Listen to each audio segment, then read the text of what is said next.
life and just surviving, and it feels like, whoa.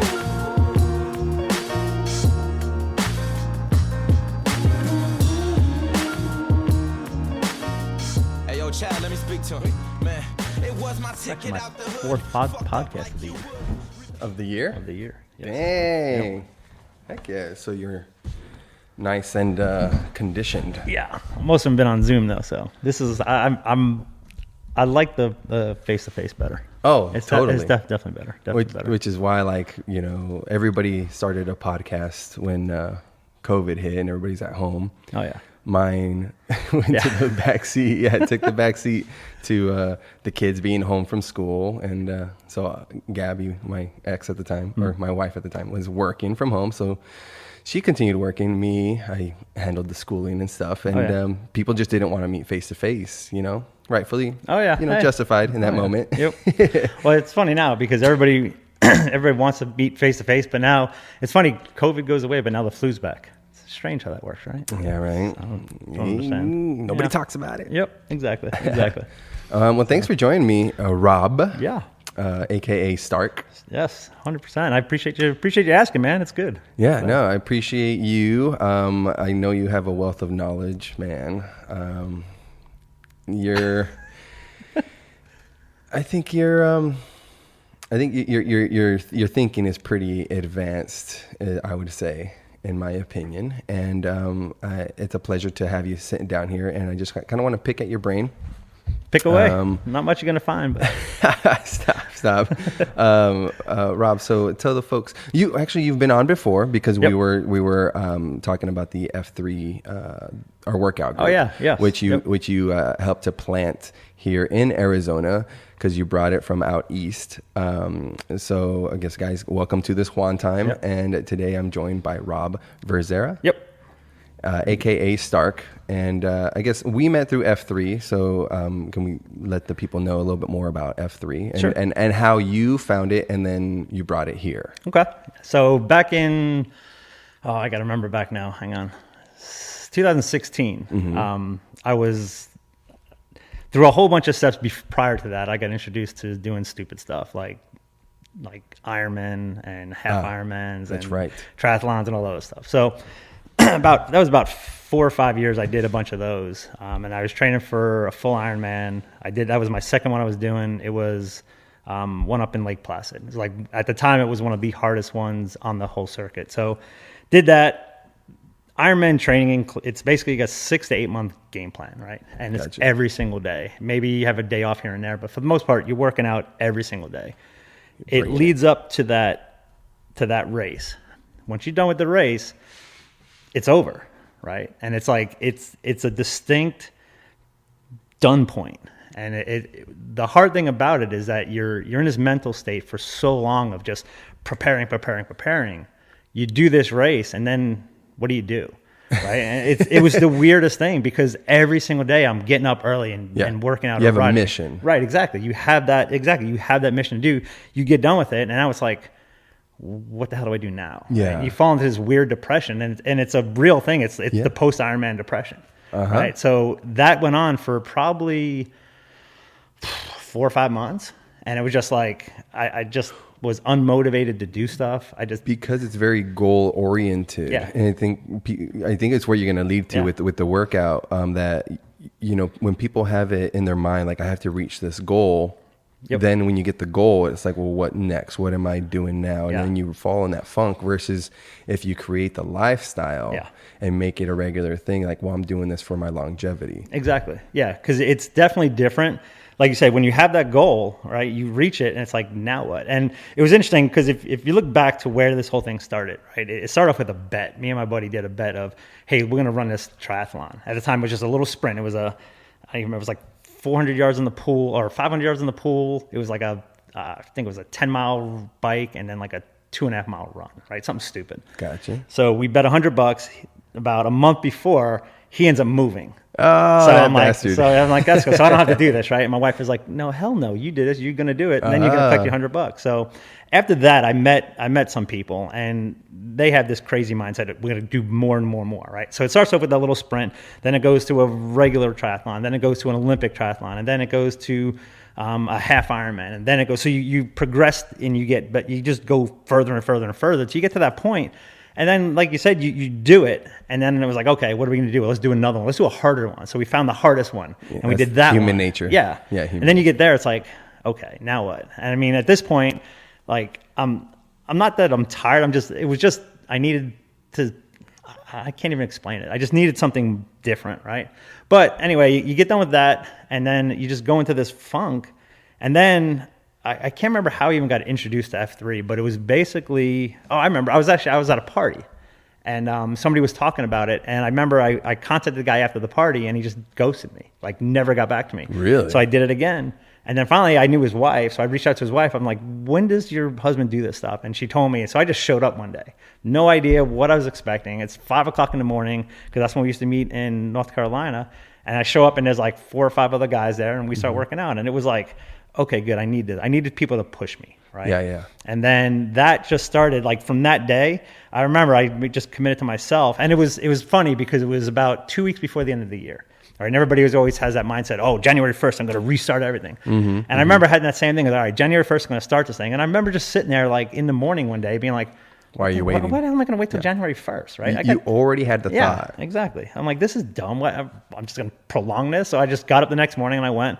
And then from that point, I ended up going 120 days right in a row. Dang. And the only reason why I didn't keep going is because we went on a cruise. Yeah. But I remember we went on vacation, and I found an AO wherever we were on vacation. Yeah. Even one time I remember I had to drive 45 minutes to get to one because I was not going to stop. God. So, and even on the boat, it's like, it really sucked there because of the fact there was no official thing. I still worked out on a boat, but it didn't count to me. You should have planted it on the boat, cruise ship. You should have gone around to a bunch of dudes, be like, "Yo, you want to work out with me?" I need somebody to work out with me.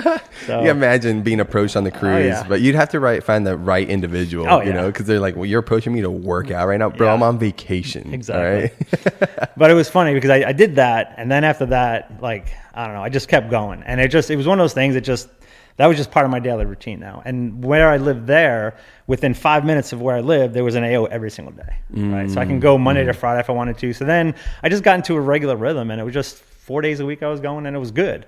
I moved here, and then all of a sudden it was gone, right? And it's like I needed something else more.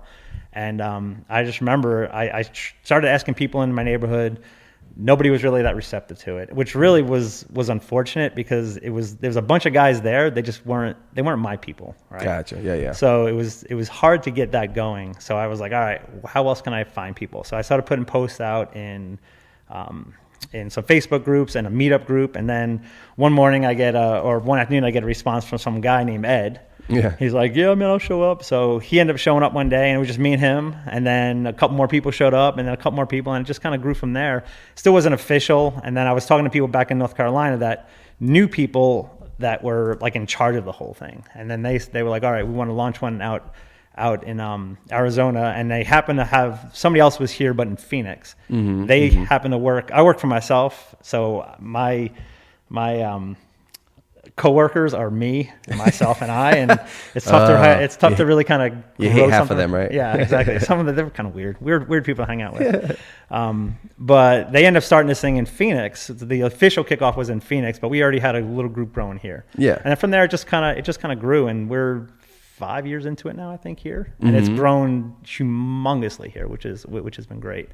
So, and that has been a great thing, at least for me. And I go through these funks where I just kind of just fade away for a little while, and then people give me shit, and then I get back into it. Well, plus you and the missus are doing the RV life right now and traveling. Yep. So you're missing a lot of the stuff here. Yeah. But again, the beauty of the F3 group is the different AOs, area of operations. There's some pretty much in any major metropolis. Oh yeah. So especially now, you can find them. I mean, it's going almost worldwide now because I know it's in several countries now. Yeah, which is really cool. I've seen that. So. That's awesome. So at this point, what keeps drawing you back to the group? Oh, so F3 stands for, if you don't know, it stands for faith, fellowship, and fitness. So fitness, fellowship, and faith, right? That fellowship part is huge. And it's one of those things that I needed when I got here because I left my people back in North Carolina. And then here, it's like, I knew nobody. So it allowed me to find my people and get people. And now I have my family and my crew and my people, right? And it's allowed me to do that. Now, one of the, you touched on it before, one of the interesting things is that I live a very different lifestyle than a lot of people. About 5 years ago, my wife and I decided that we wanted to travel a lot more. We couldn't do it because our kids still lived at home. Yeah. So once when the youngest was going to move out, we were going to figure out how to travel. The leeches. Yeah, exactly. Yeah. Suck the life force out of you. But yeah, so we ended up, my daughter was one of the first people that really kind of planted this seed. Ooh. She loves to travel. She's always loved to travel. She's been to 20 something countries already. Wow. She loved to travel. So she approached me with this 10 years ago. She's like, Dad, let's buy a bus. Or let's buy a van, and we're going to outfit the van. And at the time that my house I lived in before, I had a whole shop. I had the means to do it at the time. Ooh. And we were just like, no, that's stupid. Why the hell would you want to do that? So fast forward 5 years. She's like, Dad, I just bought a bus. I'm like, okay. She's like, I need your help to outfit it so I can live in it so we can travel. I'm like, wow. Okay, cool. So we did that in my driveway of the rental house I was in, using like a chop saw, and we ended up buying some little piece of crap table saw. It was hilarious. Yeah. But anyway, we did that whole thing, and then that kind of planted a seed. I'm like, that's actually cool. I kind of want to do this. And then my wife was like, we should just do this. So we got them. The kids finally moved out. My middle daughter went to school. My youngest daughter, she didn't want to go to school yet, but she didn't want to live at home anymore. So we started a business together. But anyway, so she moved out, and my wife and I were like, okay, let's go figure this out. So we basically sold all of our shit. We bought a motorhome, a 22-foot motorhome. And September of 21, we hit the road. Yeah. And we've been traveling. We've traveled to, the only 2 states I'm missing are North Dakota, actually 3 states, North Dakota, Hawaii, and Maine. And it's tough to get to Hawaii in the RV. Of course, yeah. That's one. But wait, you guys made it up to Alaska? Yeah, we were in Alaska last year, or 2 years ago, or not 2 years ago, a couple years ago, we've been to Alaska. So, but in the RV, we've traveled basically most of the Pacific Northwest, a lot of the Southwest of the United States, and then a good part of the East Coast. Dude, so what's your least favorite state, and why is it Oregon? No, it's fine. Now, my daughter actually lives in Oregon. Oregon's awesome. Oregon's I know, it's great. So we were in the 22-foot for a year, right? And then we were in Colorado for about a month and a half. And we were just sitting around one night around a campfire, having a couple drinks. And we're like, I think I want to keep doing this. And she was like, so do I. So initially we were looking at houses here in Arizona. And the prices were just stupid. It's crazy right now. So like, screw us, let's keep doing this for a year. And then she's like, I don't know if I could do it in this small 22-foot RV. And understand that a 22-foot RV is 22-foot motorhome is from the front to the back, all right? Yeah. So you have a cab and an engine in there that takes up a bunch of room. We didn't have any slide outs. We had a bed that folded up to a Murphy bed. So you have 2 people in a very confined space. Like, I don't know how we didn't kill each other, but that was just a lot of...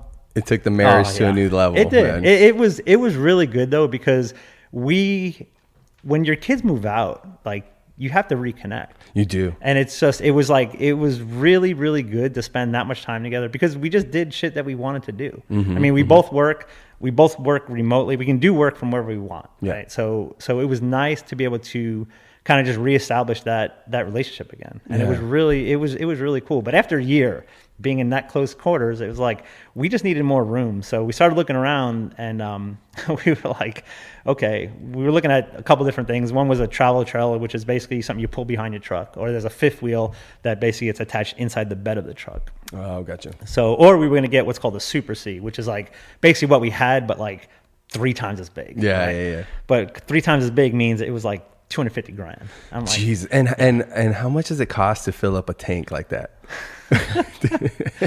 My truck right now, it's diesel, Yeah. and it's 50-gallon tank. Oh my God. And it's funny, we've ranged it from $3.50 a gallon when we first started this thing to $5 and change a gallon. Oh my God. So I mean, yeah, math that out. It hurts. It hurts. Yeah. So, but the good thing is one of the things that we try to do now is we try to stay in a place for at least 2 weeks. So I mean, gotcha. here we happen to be here for a couple months just because it's warm and we don't like cold. Yeah. So, but it's not. It's it is what it is. Yeah, well, I mean, it's a cost anyways that would be going elsewhere into a house. Right, exactly. You view it as like, oh, this is my electricity bill or whatever it is, right? Yeah. So what we end up doing is we end up trading the motorhome for the fifth wheel. It was a flat out trade. We bought the motorhome. So we had that. The only thing I had to do now was buy a truck. So we had a Jeep at the time. Did you have to deep clean the first one? No. The guy that bought it sight unseen. He was like literally he was a dealer that we ended up finding. And this is a way roundabout way to get to the place of the state that I hate the most. Well, not that I hate the most, that I would never go back to. Oh damn! So stay tuned. So we end up going. We called around a bunch of dealers. We had a deal here with the dealership that they were going to just do a straight up swap. The motorhome for the fifth wheel, which is fine, but you need to pull something, so you still need a truck, right? So we bring the thing in to do the trade, and the guy's like, well, we're going to do this. And after all is said and done, it wasn't a swap anymore. He wanted us to give him like $20,000. I'm like, no, that's not going to work. So that fell through, called a bunch of other dealers, found a dealership in Kansas, right? So we talked to the guy, and the guy's like, yeah, send me pictures and stuff. So send him all the pictures. He's like, all right. And we knew the fifth wheel that we wanted. He was one of the only people that had it. Yeah. And he was like, all right, I'll do that deal. We'll just do a straight up swap. Just come here with the title. I'll give you the title of the fifth wheel, and we're good to go.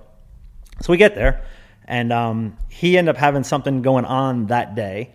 So he's like, yeah, just leave it in the lot. Leave the title there. And then I came in the day before, signed all the paperwork and stuff because the Jeep or Trish was actually on her way. I had to go fly to Texas to get the truck, which is a whole nother story. So anyway, we drive there, get all the paperwork done, literally pull in on like Friday night at 5:00. He's like, the fifth wheel is right there. Just go pick it up. I'm like, all right. He's like, leave the title on the other thing, signed all the paperwork. The guy never saw it. I'm like, okay, good. We hooked up the thing and just left with the fifth wheel. Yeah. And it was really bizarre. So we ended up going to this campground about 10 miles away. He was definitely using it for crime, dude. No idea. It was an actual dealership, but I don't know. It was a little sketchy. Yeah, but it was good. The dealership was great. I would definitely do business with them again. They've been awesome on follow up and everything like that. Nice. But we ended up going to this little campground about, I don't know, it's probably 2-3 miles away on this lake. Okay. Right? In the middle of Kansas. Yeah. Kansas. Mm-hmm. The amount of bugs, the amount of mosquitoes, the amount of flies, like it was the worst experience ever at a campground. And finally we were just like, all right, we need to go. Well, so we go from being so delicious. Yeah. I know. Hey, it's the Italian skin. So we end up going out. We end up heading north to like Nebraska or somewhere, which was another one. Was just like there's two states. There's no, and if anybody's listening from Kansas or Nebraska, I apologize. There's no reason to go back to those states. Really. There's nothing there. Yeah. But then from there, we traveled. We went up north to Montana and spent some time there, and then Colorado. And it's just been it's good. It's a different lifestyle that we live. We don't have a lot of stuff, which. Our house in North Carolina, we lived in about a 5,000 square foot house. I had a detached garage. I had a theater, poker room. Like we lived on an acre of land. We had a lot of stuff. Yeah. Right. So you go from that to something that's literally the size of this table. That was a living space, right? Yeah, so think about how much shit you have to get rid of. Oh, tons. So that was a huge adjustment, just getting rid of the stuff. Mm-hmm. But now it's like, I don't want stuff anymore. Mm-hmm, like we get stuff, she'll bring something into I'm like, what are we getting rid of? Yeah, exactly. It's like it's first in or first in, last out. Something's got to go. Yeah. So that's one of the things that we've been very cognizant of. So we do have a storage unit that has clothes and some stuff that we don't want to get rid of because we're going to get a house probably next year, maybe. Okay. All depends. Yeah. But yeah, so that's kind of what we're doing now. But it's been fun and interesting, and it's we've met some awesome people. Yeah. And the funny thing is that some places we do go, there are AOs. So I'll still get up in the morning. We were in Colorado for a bit. There was 2 AOs out there I was able to visit. So nice. It's been good. Nothing in Nebraska, which is kind of weird, right? Yeah. Same thing in Montana. Weird. It's like I think there's one thing in Montana, but there's like 9 people in the whole state. Yeah. So it's they're busy just surviving up there anyways. Yeah, especially right now. It's like 40 below. The elements. Yeah. Did you guys pick up any hitchhikers? No. Did you get stuck anywhere? Yes, we did. First, I'm trying to think. I think it was the first time out with the fifth wheel. Actually, we got it. Or no, second time out. We were in. I don't remember where we even were. I honestly was that in a Popeyes drive-thru? Were you one of those dudes? No, God, stuff like that. Oh no, hell no. No, we were driving, and like one of my biggest fears is because the place we go are so remote, right? Is getting just stuck, like blowing out a tire and something bad happened. Yeah. So we're driving and all of a sudden we hear this noise and all of a sudden you hear this explosion. Oh no. It's like, oh shit, what the hell happened? So we pull over and a 40-foot fifth wheel is big, right? And I also have I'm driving a F350. So that's in front, and then you have 40 feet. Yeah, then you got 40 feet behind. So it's big, right? Yeah. So that happens. We pull over on a major highway, and thank God it wasn't that crowded. But one of the things that and this is my bad is, and I've taught my kids how to change a tire, right? They know how to do that stuff. It's a tire, right? How hard is it to change a tire on a fifth wheel? Okay. So we blow a tire on the fifth wheel. It takes out a whole bunch of the stuff on the undercarriage. And it's like, oh shit, okay, what do we do? I'm like, all right, where's the jack?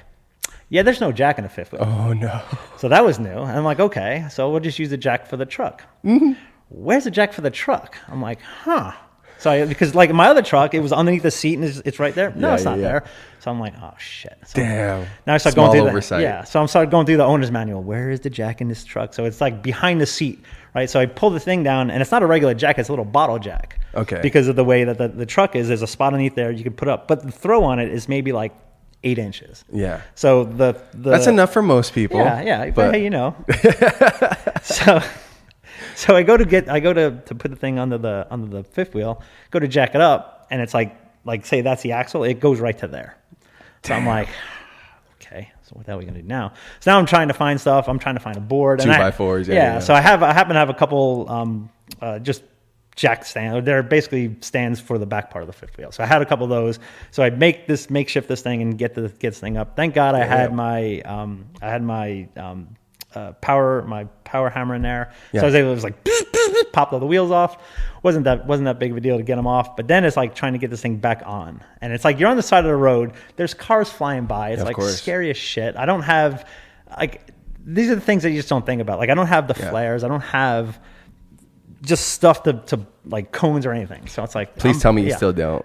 No, I do now. Okay. Oh yeah. After that, on the drive, like we got back in the truck and I ordered all this shit. I'm like, this was dumb.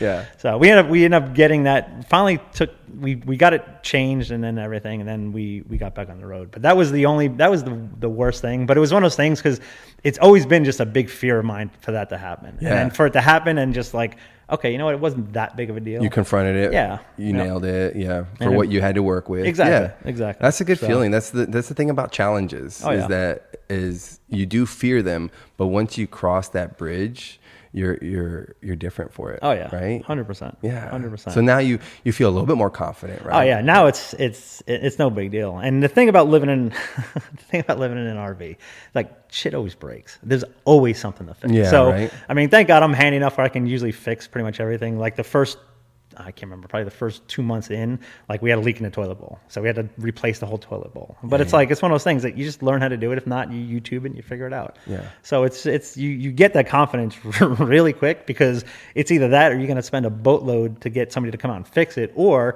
you got to put it somewhere, you got to bring it to a dealership, and then it's going to be there for 3 weeks. Yeah. I don't have an option to leave it there for 3 weeks, so I have to fix it. Yeah. So and that's kind of the way that we roll now. So it's just like I've got enough tools where I can do what I need to do, and if not, I can usually find somebody, beg, borrow, or steal tools from somebody. And the good thing is the community, if there's somebody like on the side of the road and another RV or whatever passes by, they're usually going to stop and help. Yeah, because they know. Yeah, exactly. Yeah, exactly. Yeah, they know, and that's like the small town mentality too. Because I remember my parents would never take the Interstate 8 into Yuma. Mm-hmm. They would always take the old U.S. highway, and their mentality was if you break down, people will stop on the highway because it's a small town. Yeah. In the freeway, they're usually like out of towners, or they're just gonna be like, well, they're called AAA and this and that. Yep. So they would always it would take an extra 20 minutes to get into town, but hey, they would rather have that sense of security that if we do pull over, somebody's gonna recognize us, somebody's gonna know us, or they'll give us a hand. 100%. And in the small town,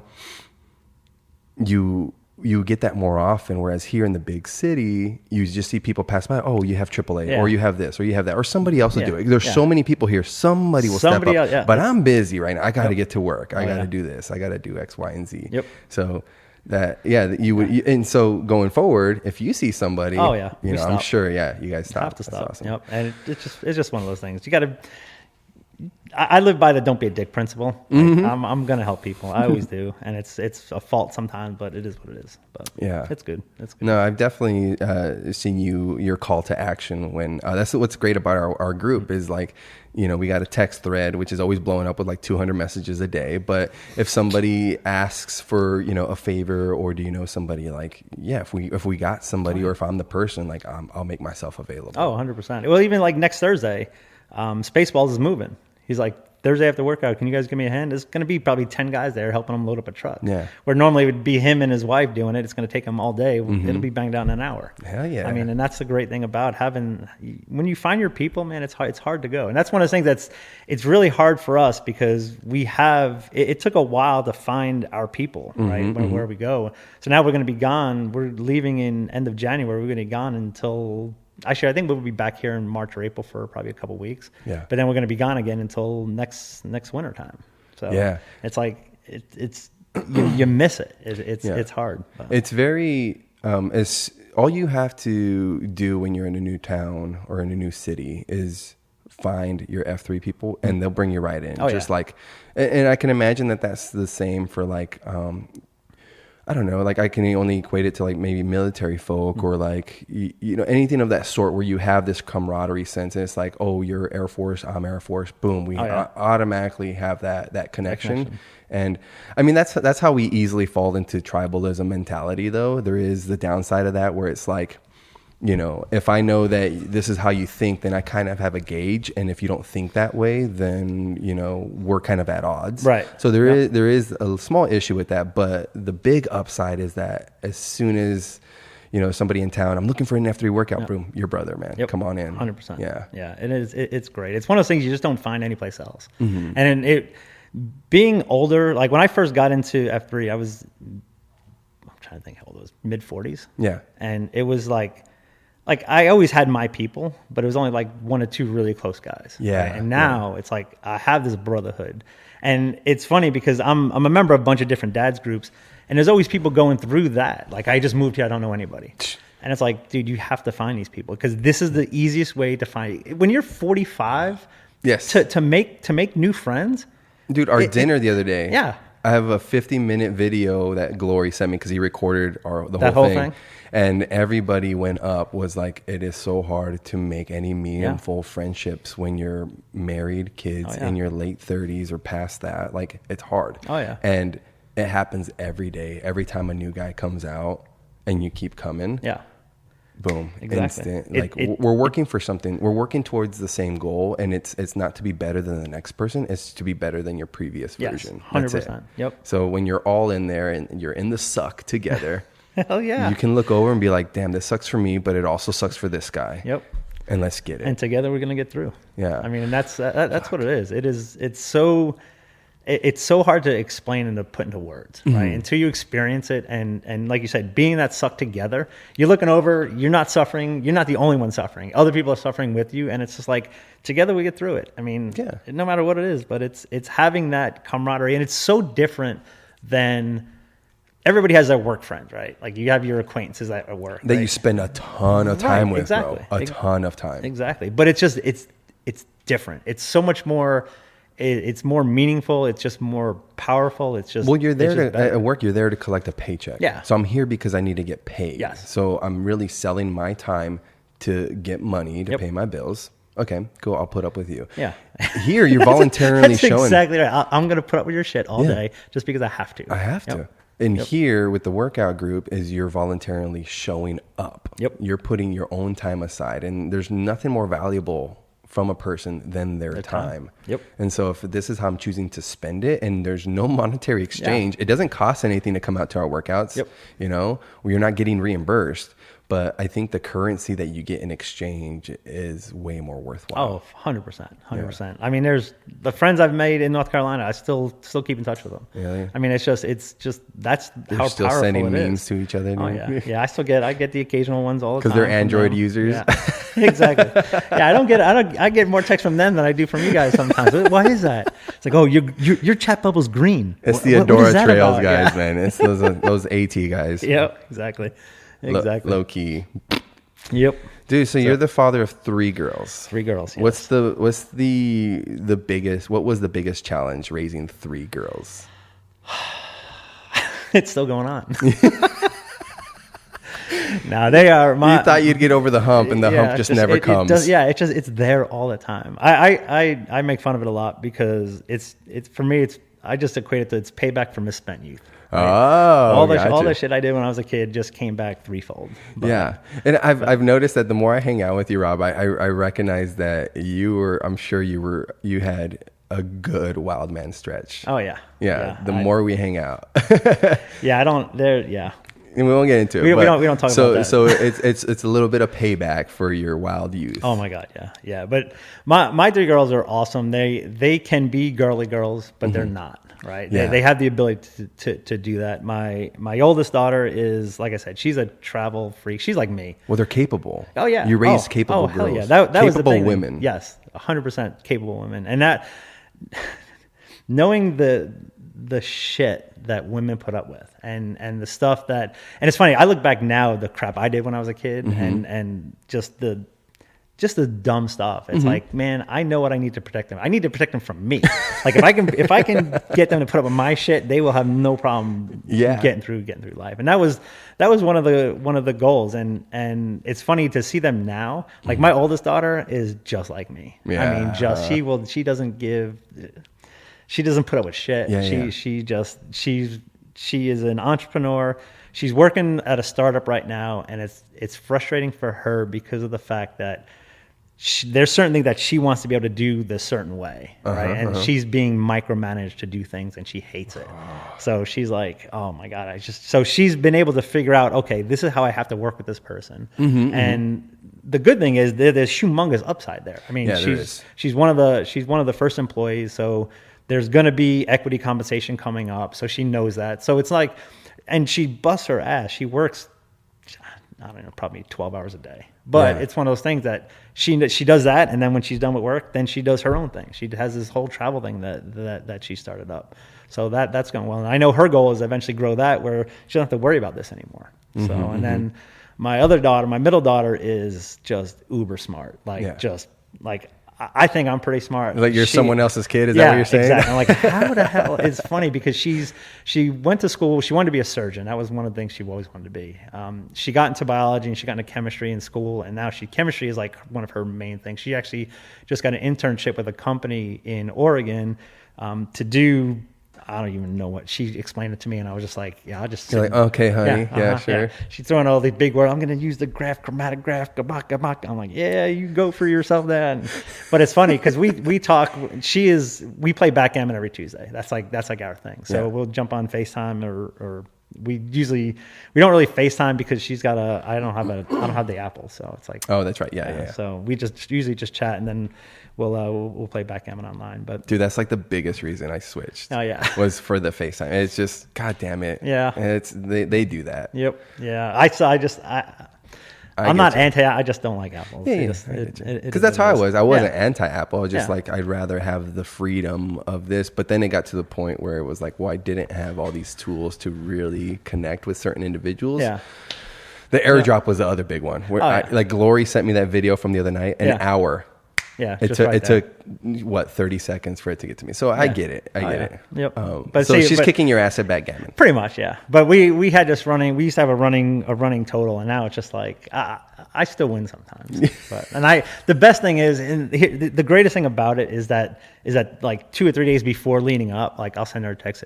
You feeling okay? It's like, yeah. Why? I was like, because I'm gonna kick your ass. Yeah, some good shit. So there's always smack talk, and she does the same thing back to me. So she is. Well, you're succeeding, man, because as a parent, you want your kids to be more intelligent, more successful, earn more, and be happier because they're supposed to take what you have instilled in them and then just run with it. Oh yeah. And so your wealth of knowledge, 50 years of fucking knowledge, they have access to that. Yeah. And so now and then they're traveling and meeting different individuals that you've never met, and it should be enriching their life. So I think that if she's kicking your ass, man, you're succeeding. So you have to take a little pride in that. But keep ribbing. Trust me, it's an ego hit too. Don't get me wrong. Because not only that, but then she'll just she was like, hey, like we'll be in front of family. Hey, Dad, is your ass okay? Because I think I kicked it the other day. I mean, but it's awesome. I absolutely love it. But she is, like I said, she is just uber smart, and it's really good. And it's funny because my wife and I, we've both been working for ourselves for like ever. Like I had one real job out of school, and then I figured out what they were billing me out at versus what I was getting paid. I was like, this is dumb. I'm not going to do this anymore. So there you go. So after that, I started working for myself. And then my youngest one, she hated school, right? Yeah. She's had her set of challenges growing up. Yeah. She actually attempted suicide one time. It was just a whole big thing. Yeah. But she has grown so much in the past 5-6 years, and a lot of it had to do with just she was a high performance gymnast or a high level competing gymnast. She was level 10, really young age. So it was just she's always been very, very regimented in what she does. She ended up having a back injury, and I can't remember what it is, but she essentially almost broke her back. Wow. So from that point, she stopped doing that. She started getting into some other things, and then she started diving, and she's just always been very regimented. And then when I kind of could relate it to some of the Ironman training, because once you stop doing that, right, you just get into this funk and into this depression. Yeah. And that's kind of what happened. And it was funny because just talking to doctors and talking to other things, it's very common in that age, especially for young women, because there's hormones, there's all the other shit that goes on. Yeah. And it's like as soon as she hit 18, it's like she just changed, and it was like she's just matured, and she's done a lot of self development, just a lot of just working on herself. Yeah. Right. And it's been great to see. She hated school, so she graduated high school, and she was like, I don't want to go to school. I just can't anymore. Was she doing like EVIT too? Or yeah, something? Yeah. She wanted to be a vet. This is a funny story. So one of the projects in the vet school is you basically had to go and outline if you want to run a veterinary clinic or whatever. So she did all the math, and she's like, well, shit, I'm not going to make that much money, and I'm going to be tied to this thing. She goes, I don't want to do that. But she graduated that, and then she wanted to do some other things. She didn't know what she wanted to do. She didn't want to go back to school. And I was like, all right, you don't want to go to school, that's fine. You're going to have to do something, right? So she was doing a couple things, and then she wanted to start a business. So then her and I started one of Ed Forrest, one of the other three guys, he has an Amazon business that's really successful, and I've watched him grow it. Yeah, it's been amazing. Yeah, it's awesome. And so my wife was always like, you should start this, and I was like, okay, fine. So that's literally what it was. I was like, all right. And when we start something, it's all in, right? Yeah. I don't like the half-ass stuff. So I sat down with her. We kind of figured out a business plan, figured out what we're going to do, what our roles were going to be. And from there, we just said, okay, let's start. And like March, I can't remember the date now. I've got it written down somewhere. But it's like March 1st or whatever we started. And we have just been crushing it ever since. We hit $100,000 in sales just last month. Yeah. So it's like, that's been going great. And it's funny because one of the things that she said, she goes, why do I have to go to school? You and Mom have run your own businesses very successfully for tons of years. Can I just learn from you? And I'm like, I'm not going to fault you for saying that. Exactly. But there are a lot of things that you learn in school. One of the biggest things, like I look at all the schooling that I did, and I hated college. I hated school. My mom was like, here's the deal. I'll pay for your school if you go. Otherwise, you're going to go into the military. And I was like, yeah. Be shot at or just fucking. It's just because that's when the Gulf War was going on. I mean, it was like half my friends went over that. I'm like, shit. I was like, I respect the shit out of them for doing that, but that wasn't my gig. So I was like, all right, I'll go to school. So I went to school, learned a bunch of stuff, didn't really use it, but the biggest thing I did learn was the social part of it, right? Learning how to interact with people, learning how to talk to people, learning how to be uncomfortable. And it was funny because like I look back now, and then I've done just a lot of personal development over the past 10 years, right? And it's like now you start realizing that all the uncomfortable shit that you did, like it's so huge, especially now because there's that whole get out of your comfort zone thing, and a lot of people just talk it, but when you actually get out of your comfort zone and do shit, amazing things happen. It's so enriching to you because you have to figure out a way to adapt. Yep. You know, because we want to fit in because we're trying to find AR tribe, all that. But those moments, those challenging moments, which I tell, my coworkers, when it's like there's a shitty situation there, and it's like, the reason I've avoided those is because I dealt with them previously, so I know what to look out for. Yeah. So in those moments, it fucking sucks, dude. You're being tested, and it's awkward, and you're embarrassed, and all that. But your ability at that point is like when you lose a game. If you lose and didn't learn anything, that's the failure. Yep. Because we're all gonna fail. Yeah. You're gonna be awkward. You're gonna be made fun of in certain situations. But then it's like you're supposed to take that back and be like, okay, how can I avoid that going forward? Oh yeah. So those social situations are great because you are in sales, right? Yeah. Kind of. Now But most of your career, would you say, was like sales oriented? I was always the behind the scenes guy, right? And I did that on purpose because of the fact. Well, you got a face for it, but go for it. I got a face for radio, man. It's awesome. I'm telling you. But trust me. But the tech stuff always come easy for me, right? And that's something I love doing that stuff. But when you do that, you don't get to be face forward, which is fine. And for the most part, I've always been okay with it, right? Yeah. As I've gotten older, though, I'm like, well, shit, I'm not that okay with it now. Like, I like being out in front because it's fun, right? That's where you get the applause. That's where you get the recognition, right? I'm the guy that's always I make it happen. So this guy out here looks good. Oh, damn. Right? And it like I said, it never bothered me, but that's just what I've always done. I've run several tech companies, and all my tech companies have always been just like, I don't have to see anybody, which is fine, but I get to develop this really cool shit that nobody will ever see, but I know it works really, really good and it's really cool. And you try to explain to somebody like, oh, yeah, okay, yeah, I'm like, yeah, no, you don't understand how cool it is. And the great thing is the way technology is now. I've been messing around with this thing called ChatGPT. Okay, and it's an AI thing. Right? Wait. I recently heard that is it working for writers? I mean, I'm sure it has multiple elements, but is it a lot of writers and authors are able to use it?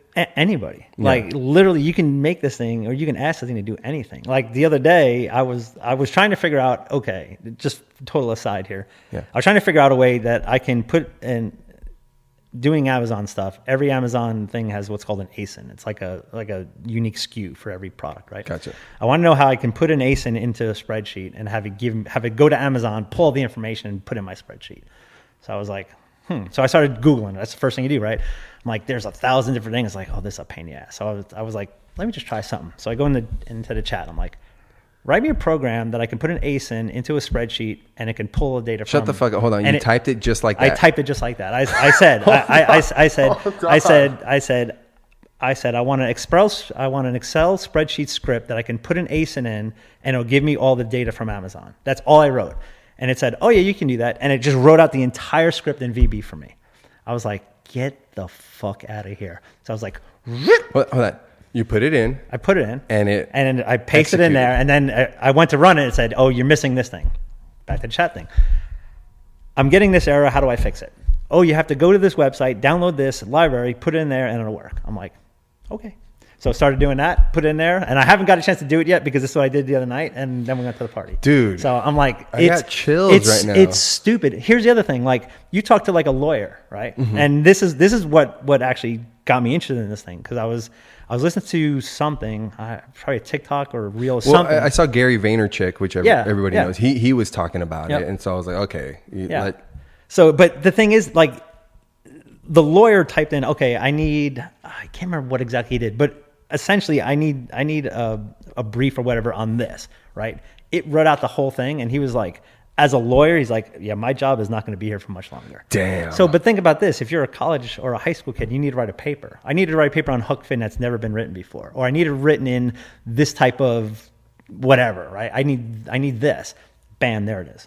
So, okay, education system, is it really needed after that? I mean, it's scary the amount of shit this thing can do. There is a recent thought I've had that, and I forget where it came from. I heard it from somebody else because I'm unoriginal, but it was something about efficiency. There's a slight detriment to efficiency, making things more efficient. is a slight hindrance to us as the individual, because we're not at that point learning or needing that. And maybe we can't foresee what that's going to make room for, you know, as we progress as a society and evolutionarily and all of that. Yeah. But there is something to something becoming efficient that you lose like the full know-how on how to do it. So when you talk about education, because when I was growing up, it was, go to Cliff Notes, go to Spark Notes, you know, change this and that and that. And then you can submit your book report. Like, dude, I hated reading as a kid. And now I'm just like, fuck, I wish I would have read more. Right. But it was literally that where it's like, this is the next level. Yep. Like it's absolutely incredible. And until you play around with it and until you understand what it can do, and it can literally do anything. So it's like, and this is one of the things I'm going to start is like a book. Like I've been wanting to write a book just on, I don't know what, but I enjoy writing. It's one of those stupid things, but I enjoy doing it. So I'm like, okay. And I also always try, my brain is always, I try to figure out how I can monetize things. So anytime somebody's doing something, like, okay, that's really cool, but how can you monetize it? If I can't monetize it, I'm not going to waste my time. I'm not going to waste my time, right? And not that I enjoy money. Like I like making money. I love figuring out ways to make money that are just kind of outside the norm. Yeah. So with this, I mean, there's so many different things. There's so many possibilities. And I have just touched this thing like maybe for about a week. I haven't really got a chance to play with it as much as I want. Real quick, what's the craziest thing you've done for money then? Like as far as like, I guess, let's just start there. Leave it there. What's the craziest thing you've done for money? Oh, geez. Like bet? I don't even know. No, it's not bet. Just just money? Like a job? It's nothing really crazy. Actually, I've done some. So, okay. One of my first companies, I was a software developer. I've always done development. I had a bunch of friends that did development. They were using this company to sell their software online back in the 90s, right? Now, understand, back in the 90s, the internet was not what it was today, right? No. Putting a credit card in online was scary as shit. Nobody would ever do it. The company that everybody was using to do this thing was charging like 50%. So whatever you sell, they're taking 50% of it. I'm like, that's dumb, right? But it costs a couple grand to get a credit card processing, to do the credit card processing at the time. So I figured out, okay, if I can do all this, I don't have to charge 50%. I can charge 10%. And I'd probably make a shit ton of money. I was like, all right, that's cool. Because a lot more people will sign up. 100%. So I started doing that. And in the first month or so, I had, 10 or 12 clients. It was good. Then I was like, okay. And this is I was young. Like I didn't know shit about shit at that time. Like competition. Why should I look at my competition? They're my competition. Okay, that was dumb. Look at your competition, dumbass. Yeah. So I started looking at my competition. There was 3 other competitors out there. One guy was charging like 20%. And not only that, but he had a list of all the software that they would sell. So I was like, One of the things I learned from the first job I had, the CEO of the company was probably one of my mentors. He taught me so much. And one of the things he always taught me is that if you're the smartest person in the room, you're in the wrong room, right? Surround yourself with people that know more than you do. So the very first thing I did is like, I like to develop stuff, but there was certain languages at the time that can scrape, and I didn't know how to do that. So I was like, all right, who do I know that knows how to do that? Oh, my good friend Rob up here knows how to do that. It's like, dude, you want to make $500? Come here, let's talk. So I was like, I'm starting this business. I said, it's going good. I got a couple more investors. I said, you want to invest? He's like, okay, cool. I was like, so he invested a little bit of money. I was like, okay, this is what I need you to do now. Because now you're an owner, right? Yeah. I was like, this, our competition right here. I was like, they have all their software online. I said, they're selling it for this. I said, if we can write a script that can pull that data, and it also had their email address too. And the email at the time, spam wasn't nearly as prevalent, right? So emails were like important. So you get an email from somebody who's like, "Ooh, I have to read this." Yeah. So what we did is he wrote a program that basically scraped all that data, emailed every one of the authors, say that, and we had the price of the program, and we said, okay, you're using these guys right here. If you do X amount of sales per month, you're going to pay them this. If you do X amount of sales per year, you're going to pay them this. If you come with us, you're going to pay this, and you're going to save this much. Yeah. 3 days, we had 250 clients. Damn. And then from that point, it was just like, it just went, right? I mean, we from about a month, we had about 1,000, and it essentially just killed this other dude's business, which at the time, I didn't really give a shit because I didn't know better, right? I got a cease and desist letter from his lawyer.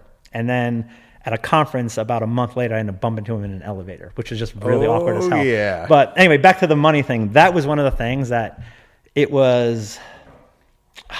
it was shady. It was shady as shit. And like I look back now and I'm like, I probably shouldn't have did that. But at the same time, it was like, hey man, you put the data out there. It's public information. Yeah. I'm going to take it. So, but that was probably that was probably the shadiest thing I've done. Gotcha. I'm not 100% proud of it, but it did kick off my business, and it just made us one of the company that ended up bought us at the end was that company that was charging 50% for everybody. They had 250 employees. They were doing about 200 million a year. We had 4 employees. We were doing 25 million a year. It's like, they were like, how are you doing that with 4 guys? I'm like, we like to play golf a lot. So yeah, essentially we had a rule that if you did something more than 3 times, you automate it. So everything we had, and one of the other guys that came on board, he's a good friend of mine. He is a friggin' coding phenom, loved AI stuff. So he wrote one of the first things for us that was basically AI. We were doing credit card processing. We get a lot of fraud still. Right. So he basically wrote it where he wrote a scoring program that would analyze all that shit and come back with a score. If it was above a score, it was good. If it was below a score, it wasn't good. Well, the company that bought us wanted that technology. They had 200 people doing that same job where we'd go and play golf.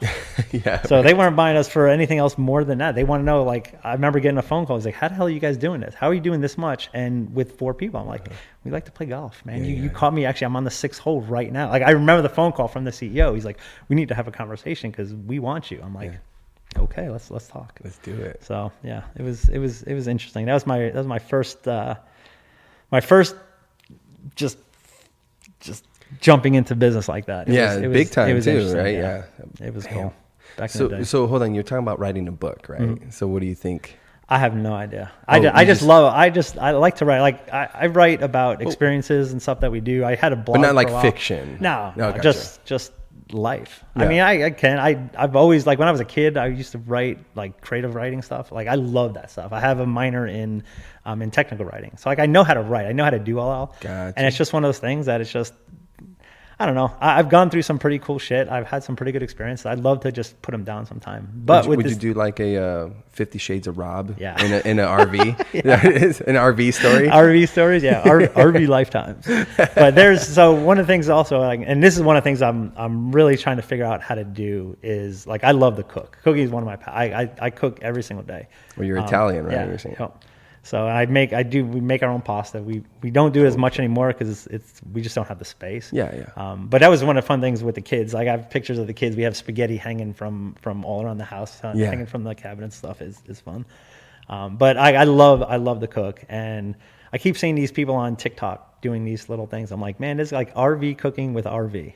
Mm-hmm. Like, damn! Isn't that good right there? Woo! So yeah, so that's gonna be that's one of my goals starting next year. That's one of the things I really want to be able to do, just because of the fact that the RV community now, like, so many people are in that space, where just because of the fact that remote work is so much more prevalent now than it used to be. Yeah, for sure. That everybody, like, campgrounds are packed. That people want to know how to do certain things, and it's like when you're cooking, I have 3 little burners and I have a little oven. Like, I don't have this humongous thing, right? I've got my grill, and I do a lot of grill work too, but it's like, it's just very different. It's different than cooking in a kitchen because you don't have everything. So it's and the stuff we make good meals. We eat well, but it's just, I think it would be kind of cool. It's a nice little niche. Food is great. Yeah, food is great, and I don't think there can be ever too many food shows or anything about food, because it is just such a big part of life. You have to eat, you have to get nutrients, it has to taste good. Yep.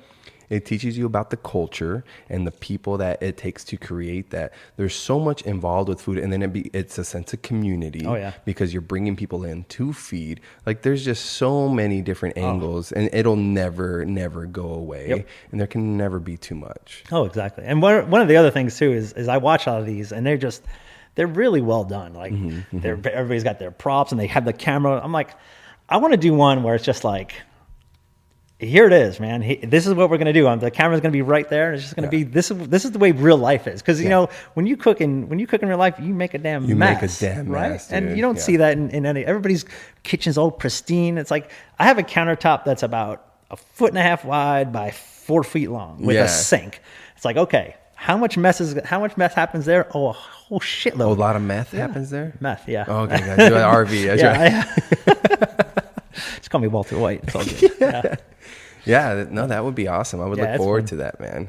We've actually, the band has talked about that too, because we're like thinking about how ways to maybe generate a little bit more, interest and do something outside of it. Because what I've noticed in with social media is if they know you for one thing and you're promoting that, okay, cool, that's what you're going to promote. But if you bring a separate interest involved into it, it gets way more engagement than that. And so we've talked about doing a cooking segment too, because Alex, our singer, he used to be a cook. And cool. Dude, every time we go over for a jam session, he's usually making something, and it's fucking good because he names at least 5 ingredients. Oh, there you go. He's like, yeah, we're having this with this with this with this. I'm like, dude, like on point.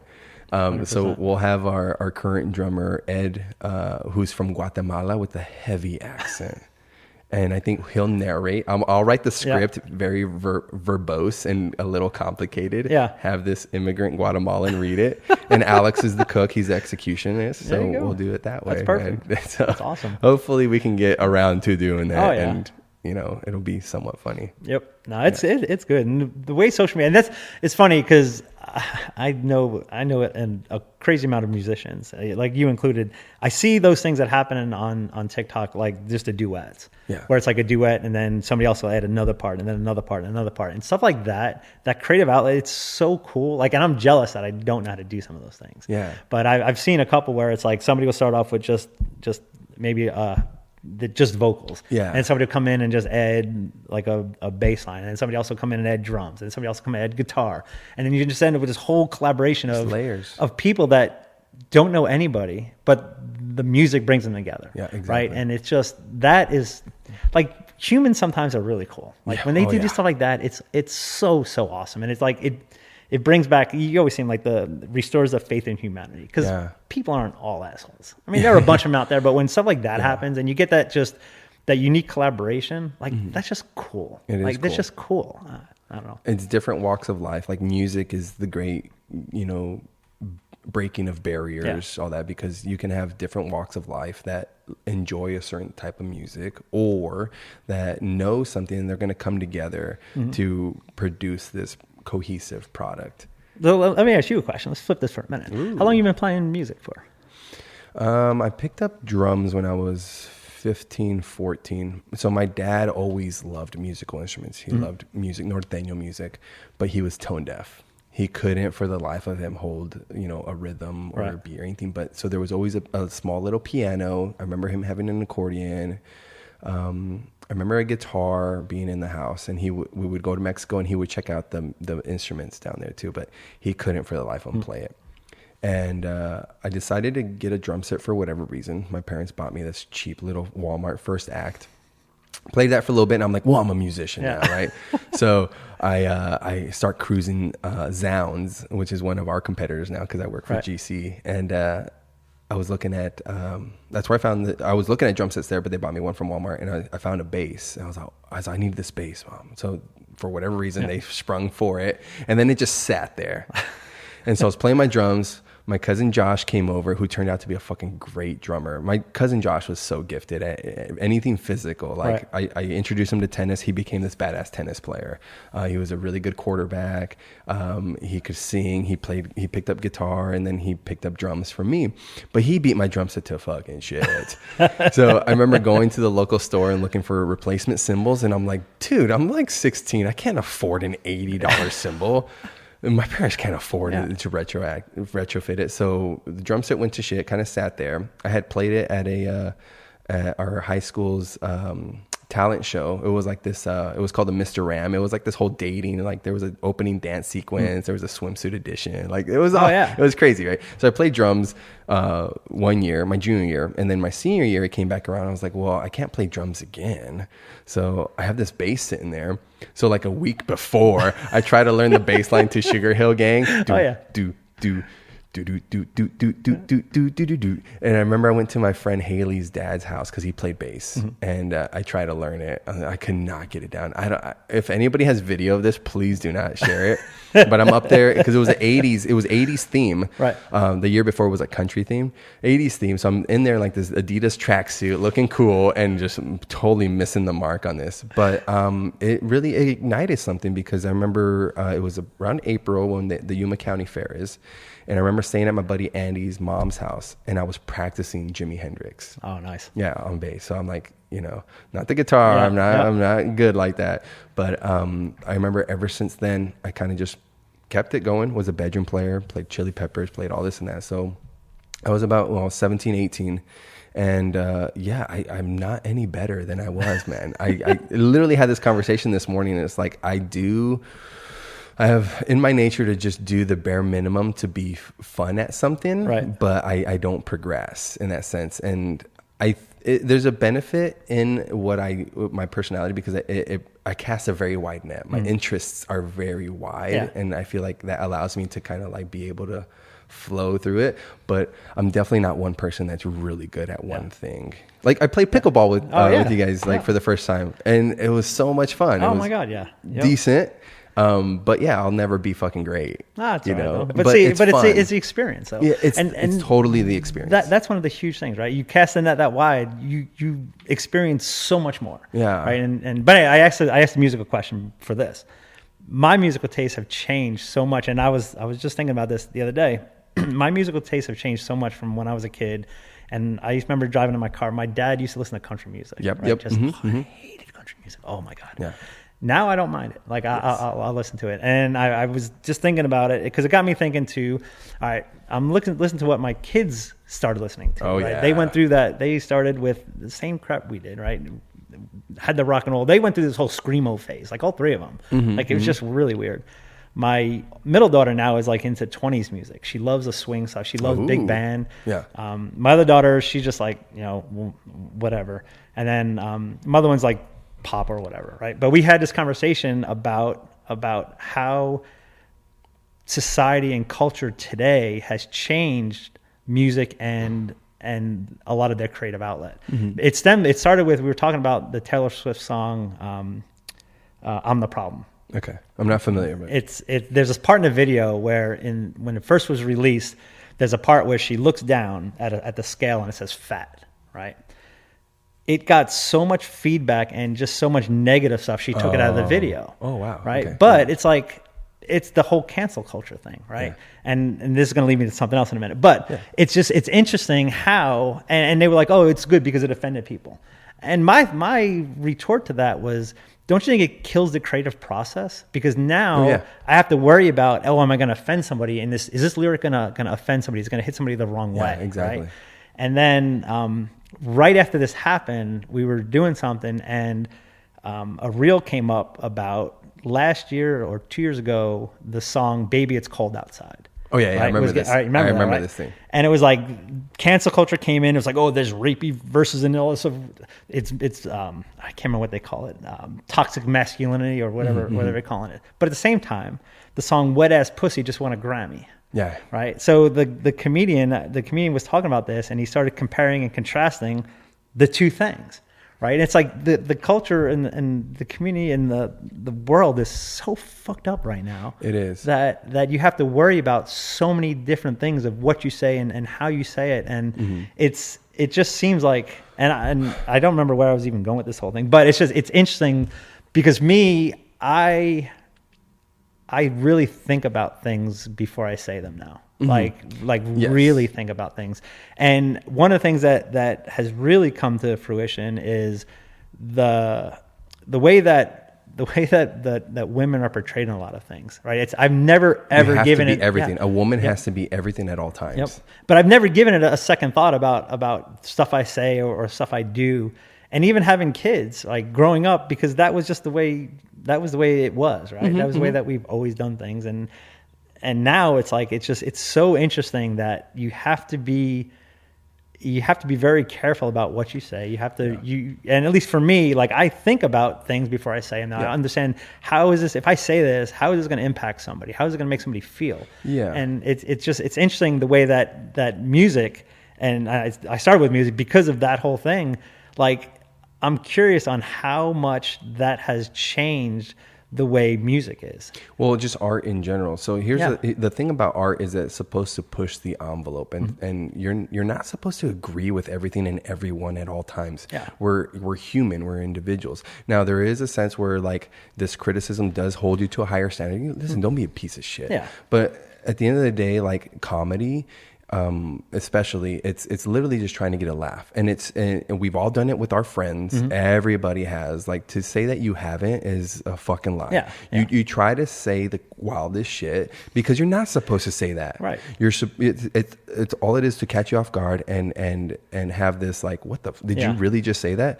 So I think the issue with that song, because I remember when it came up and I was like, you know what, it is kind of rapey, but then I saw this argument from this girl where she came in and she's like, no, this is because she wants to come in, but what is she saying? She's like, no, what are people going to think? No, so she wants to come in, but society has told her, no, you can't indulge because then you're a slut, you're this and that. So it is a part of that where it's like, you should be allowed to explore your own sexuality and your own body in that sense.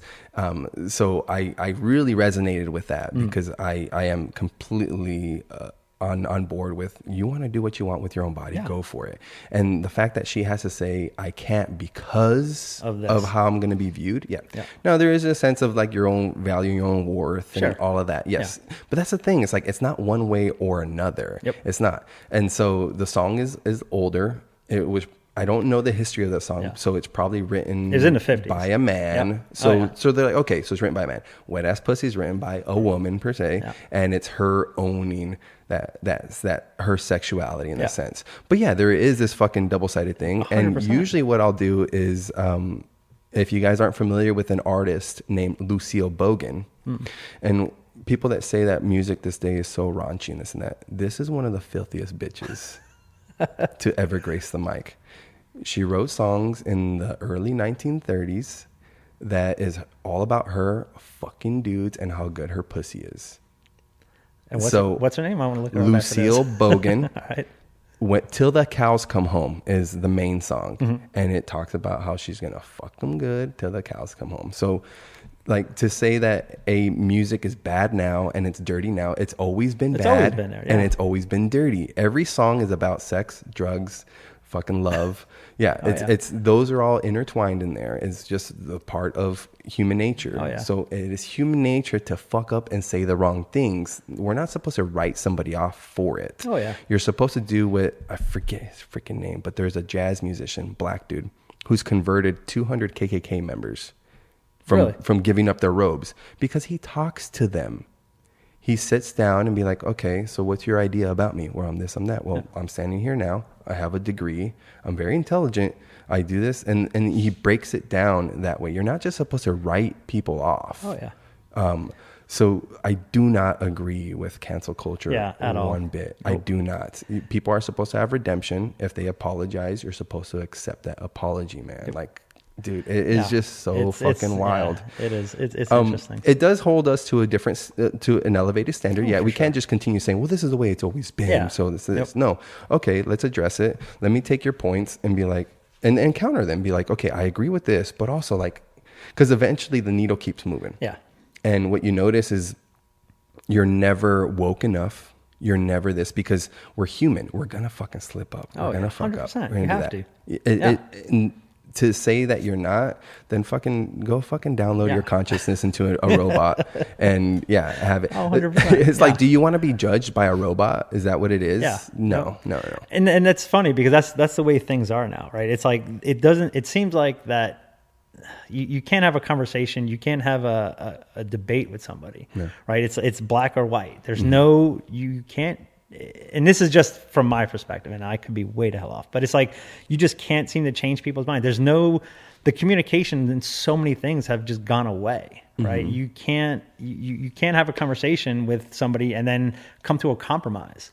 I mean, and it's crazy because the world is so fucked right now. It's so fucked. It's so, and you also so have to wrong. be able to separate the art from the artist. Oh, 100%. Because any artist will tell you that they've had moments where it wasn't them. It was something flowing through them that brought this to be. Oh, yeah. I can see that.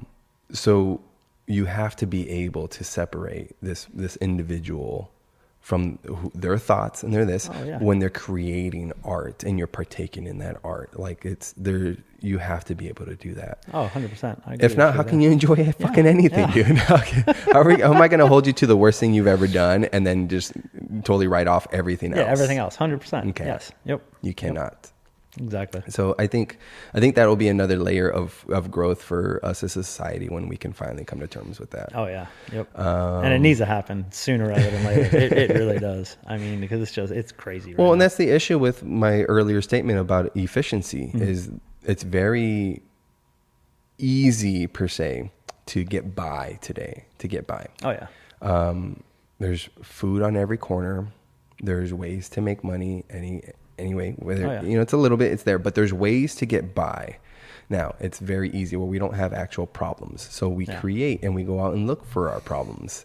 And if everything's great, you'll start everybody's had that where you're in a relationship and you're doing fucking this, you're doing what they ask. And yet there's another thing.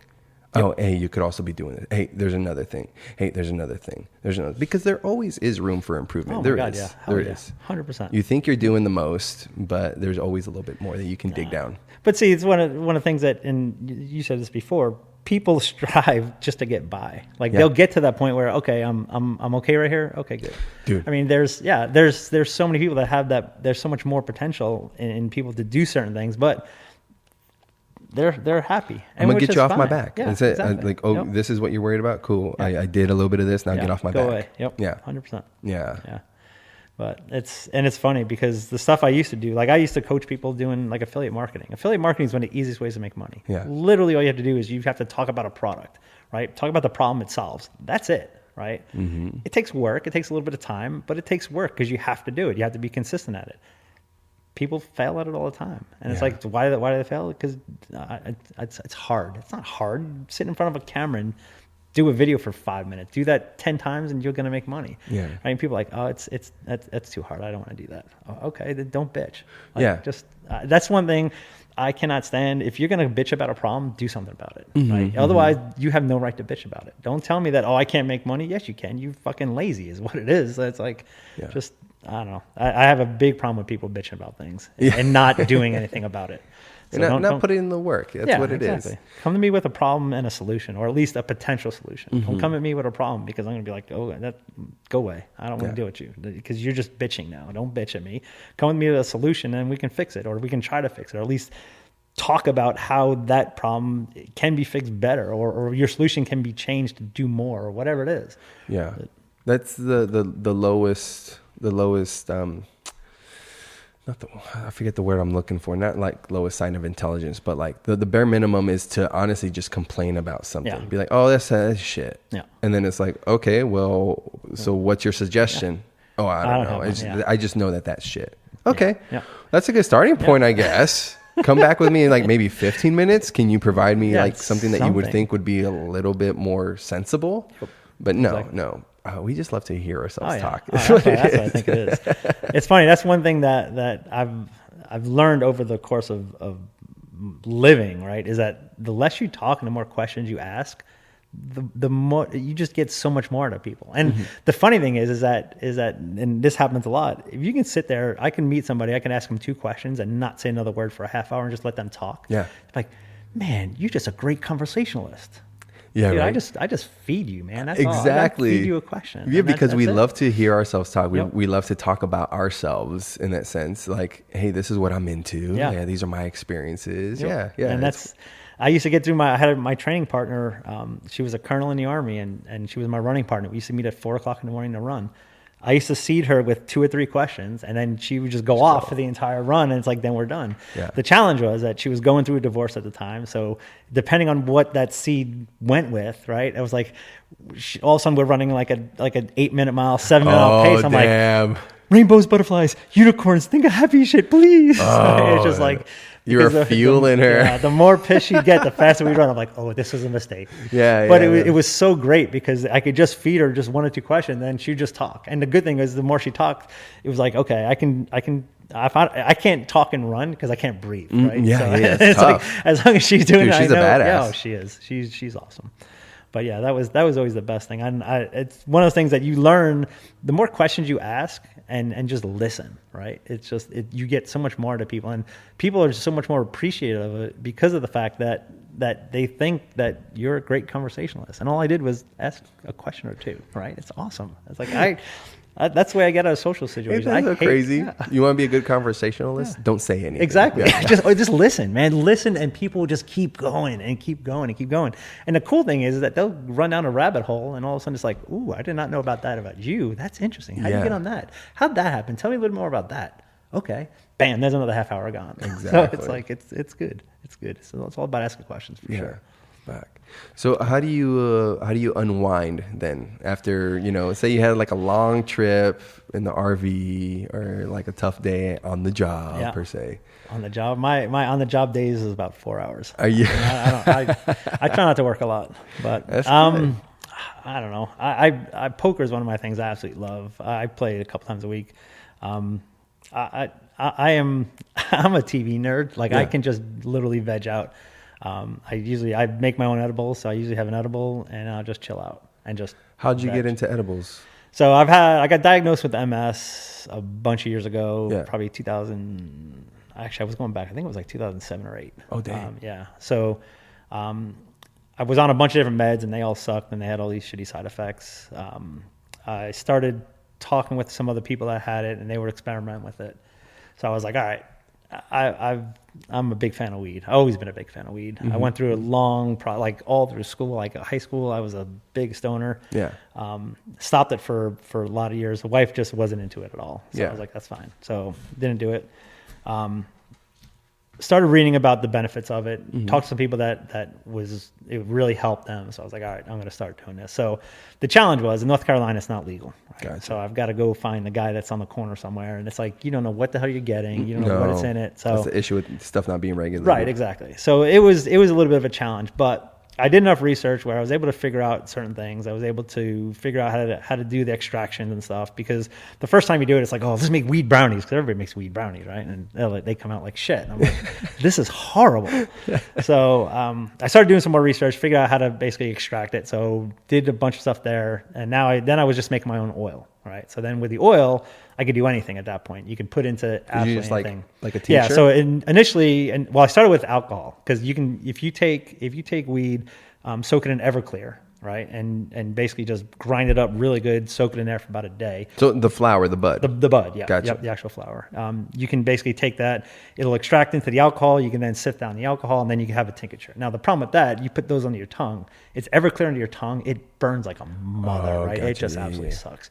So I went from there. Then I started doing, I would take the alcohol, put it on the stove, and I would basically cook it down so it's almost like a tar, right? And then from there, you can mix that in certain things. The challenge with that is that it tastes like ass. So I'm like, this sucks. So I was like, all right, what else can we do? So I started doing some more stuff. So I started playing with, I was reading about people that were basically just making their own butter and oil. Now, butter was cool. The challenge with butter is that it's just a little bit of a pain in the ass and a lot more of a mess. The oil, gotcha. I can just do it, and now I just do oil, right? So I was extracting the bud, get into oil. It was good. The more I was doing research, I'm like I said, I go all in on shit, right? So I actually bought a testing kit, so I could start testing to see how much THC I was getting out of this stuff. Oh, And what I was realizing is that, and after doing some more research, I was realizing that I was missing a lot. I was like, okay, this is dumb. So I was like, okay, so how are these people actually getting? Because this is when you started getting stuff with THC that's like 70%, right? Gotcha. And they were doing what's called extractions. They'd actually take it, put it in a press. They take the flower, put it in a press, and they just apply pressure and heat, and you'd get, it almost looked like sap, which would come out of it, right?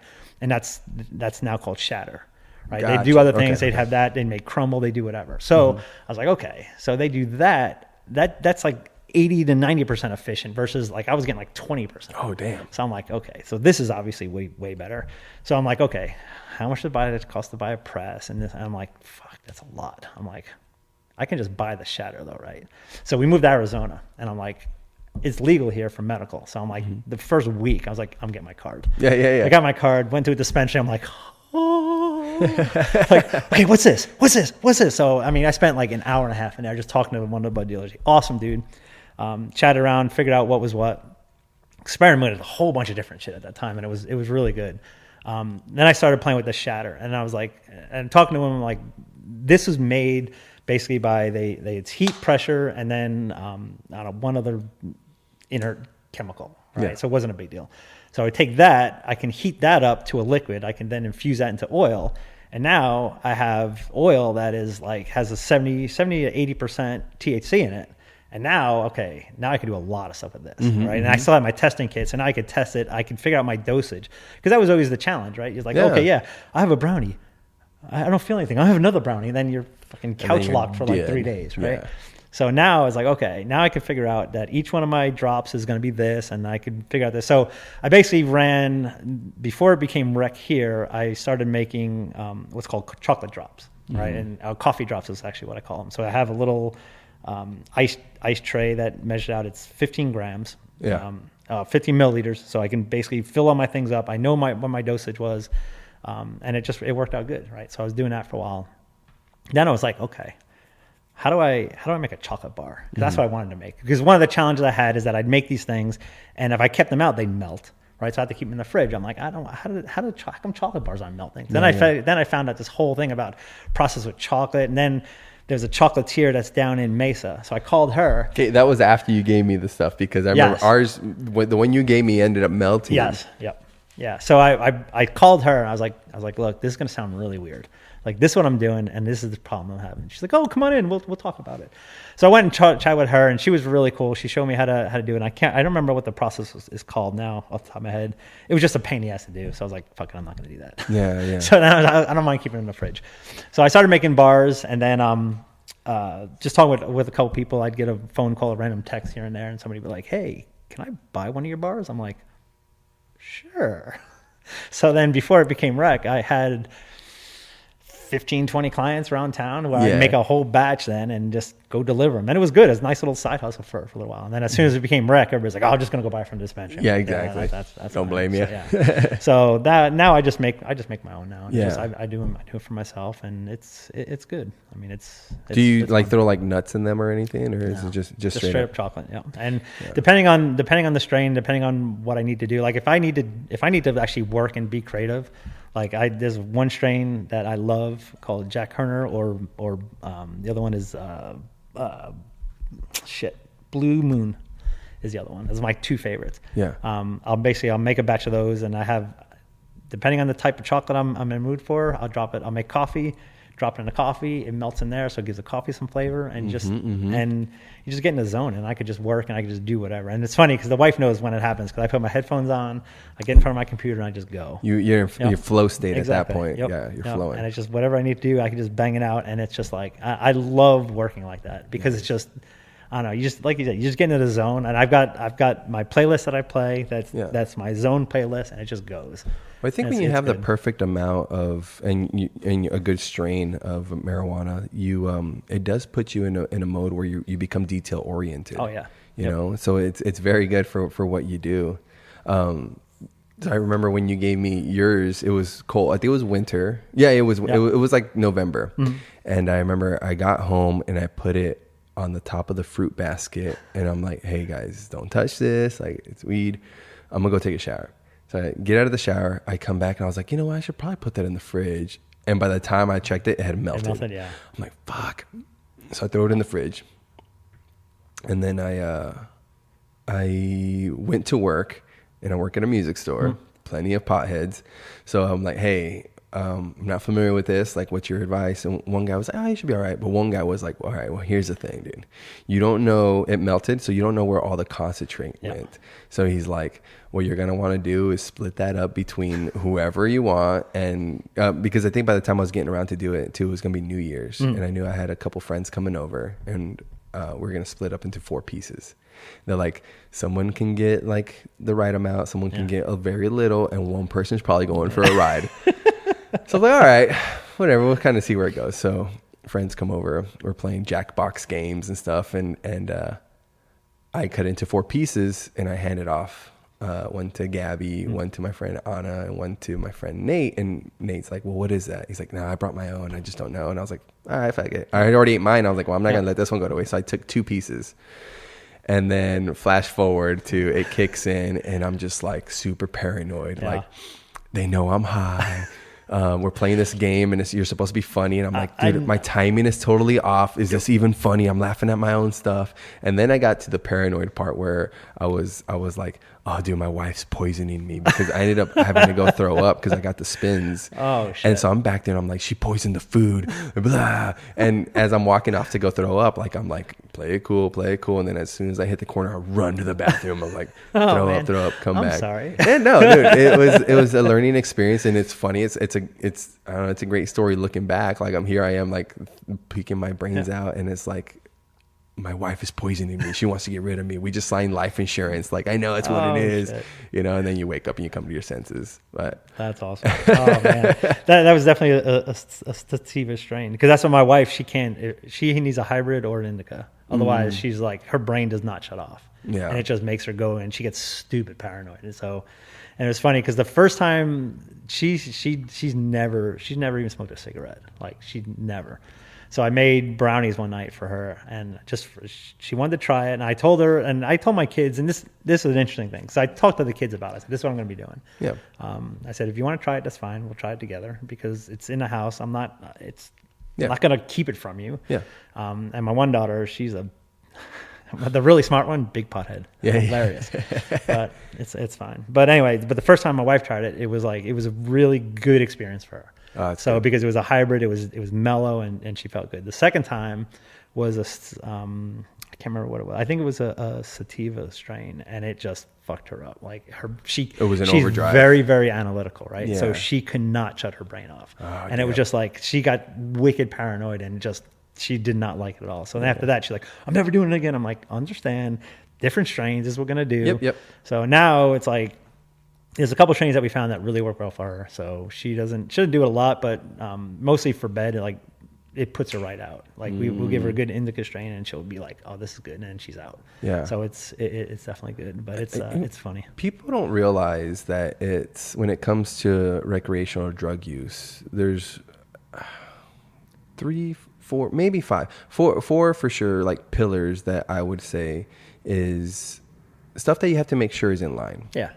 Your setting, I think it's intention and dose. Mm-hmm. Dose. You got to know what to work with, and that's going to take a while to find out. Yep. Your intentions. Why are you doing this? Is it to shove fucking pain down? Then probably don't do this. Yeah. It's like, you can go drink, and you can go celebrate somebody, have a toast, or you can buy a bottle, go home and drink because you're fucking sad. Yeah. There's a benefit to one. For sure. There's a much less one to second. Yep. Set and setting, your mindset going into it, which is kind of like your intention, but your mindset going into it would be your set. What are you set for? Yep. And then the setting, where are you doing it? If you're doing it in an unfamiliar place, maybe where you're not so sure, then you're not probably going to have a good time. 100%. You're not.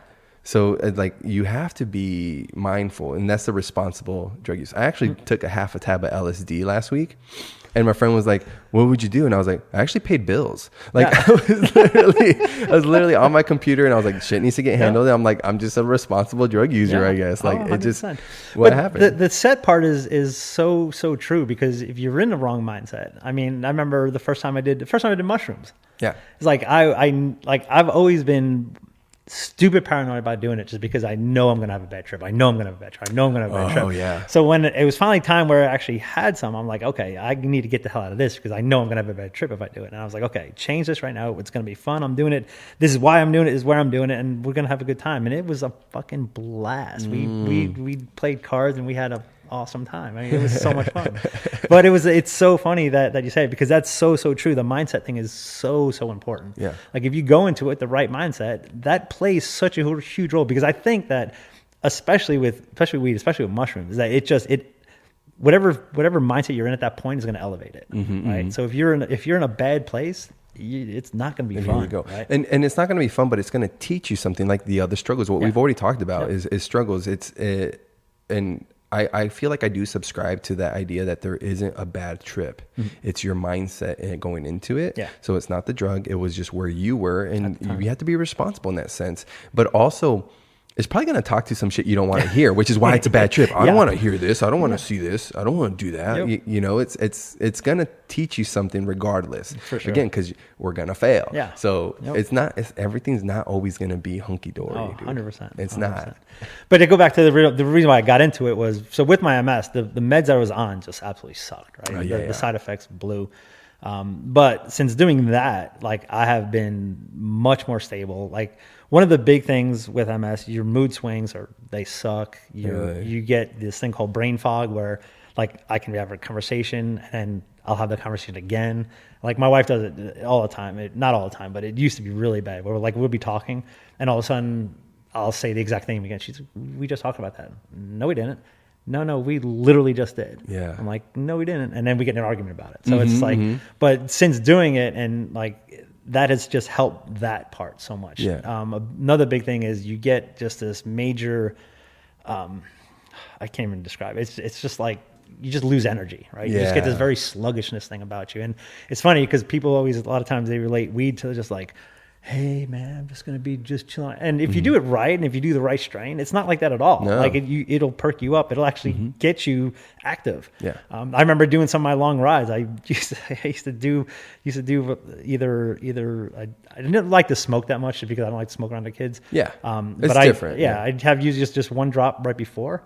And it'd kick in about 45 minutes in, and then I could just cruise through a 6-hour ride with like nothing.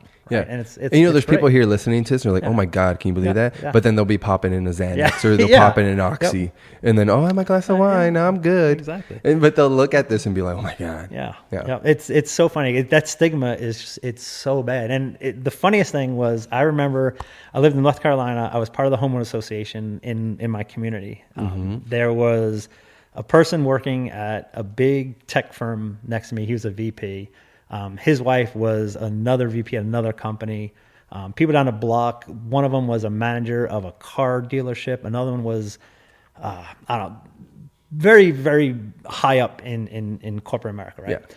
So we had this HOA meeting, and then after the HOA meeting, everybody leaves, and it's just me and like 6 of us just hanging out, just talking. And the wife comes out with a bag of weed. Like, I'm not talking like a little bit. I'm talking like a Trish? Ziploc. No, somebody else's wife. His big ass bag of weed, and she's like, "Do you mind if we smoke?" I'm like, "Wait a minute. Who the fuck are you people? What the hell? How come I'm just finding out about this now?" I'm like, come on.